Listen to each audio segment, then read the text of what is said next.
Welcome back. Ito na, last segment na ng Nakakalungkot. unang free preview ng FTV Live. Well, makikita na naman nila tayo every Saturday live, 12 to 1. And then every day within this free preview weeks, 8 to 9 p.m. FTV I-repeat Live. yung mga previous shows Yes. namin. Parts, 21 episodes na tayo. Ano ba yan? Ang dami, no? Isipin mo, 21 episodes.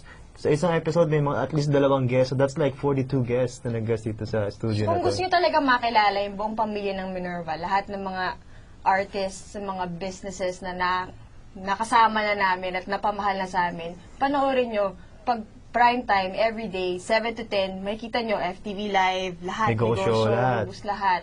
So, nako, sumigla ang umaga namin ngayong Sabado dahil sa AB Noise at Cosmic Crayons, and welcome them again. Mukhang marami tayong babatiin. So, unahin mo natin yun bago mawala sa utak natin. Maraming salamat first sa inyo for having us. At salamat nga pala doon sa mga Montreal people na kumupkop sa AB Noise nung nag-gig sila doon. Si Glenda, si si Jen, si Pam, sino? Guarin family, Sokotawa crew, maraming salamat. Lilan, maraming salamat. Happy birthday! Kay Lilan, happy birthday! nga pala, nako. Happy birthday! Salamat. Thank you.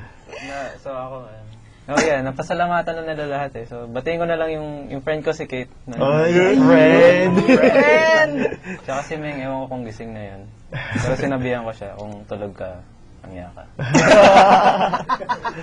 Napaka masayahing grupo itong mga to. Hindi ko maintindihan kung paano sila gumagawa ng kanta. Masyadong masaya, parang, sige, ano gawin natin ngayon? Kaya enjoy sila i-guest Grabe, dito. Paborito grabe. natin sila lagi. Hindi kasi alam ko, may mga banda, pag talagang masama ang loob, doon lumalabas yung writing prowess nila. Sa inyo parang Kakulitan eh. Kulitan eh. Oo, gandang yun eh. Ano ba yung pinakamagandang mood para gumawa ng napakagandang pang-LSS na kanta? Ano ba yung LSS? Lasong syndrome. Lasong syndrome. Pag naka-drugs ka. Hindi. Joke lang. maniniwala. Joke lang yan. Joke lang po. Basta Maglasing lang. Yun. Yun. Parang gano'n. Basta maalala mo yung mga sinulat mo. Yun. Yun. So dapat, yun. May inspirasyon ka, I guess. Ayoko sabihin na dapat nakainom mo. Dapat may inspirasyon ka. Kasi yung inspirasyon mo, lumalabas. Kasi pag uminom ka, yun yung inhibitions mo na lumalabas.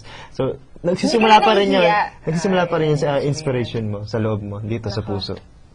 Kaya kapag kasama nyo na lahat ng kaibigan nyo, lahat ng kabarangay nyo, dali nyo na mamaya sa M-Studio kasi andun nagsisimula yung mga pinakamagagaling na banda ng henerasyon natin ngayon. Yeah. Sa totoo lang.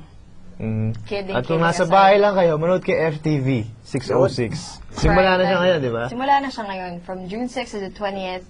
And whenever you wanna see these magnificent artists live, just drop by M Studio. First anniversary na yung mamaya, kaya huwag niyong kalilimutan. Drop by, say hi, try out the new Halo Halo, which I'm promoting every single time that I can. Huwag niyo rin kakalimutan yung Mabuhay Festival sa July 18 with July 18. Richard and Rian Ramos. Abang-abang din yan. Kaya laging be in the know what's happening in the Filipino community kasi doon lumiligid-ligid yung mga future idol ninyong lahat. At paano nila malalaman yon? Pag nanonood sila ng 606, di ba? FTV. Exactly. We're the very first Filipino-Canadian production team to actually put Filipino-Canadian content on the air. Ganon katindi. Kasaludo kami sa inyong lahat na sumusuporta sa amin. And we would like to thank again AB Noise and Cosmic Crayons for gracing our show! At syempre sa mga audience natin, di ba? And next week, magbabalik tayo.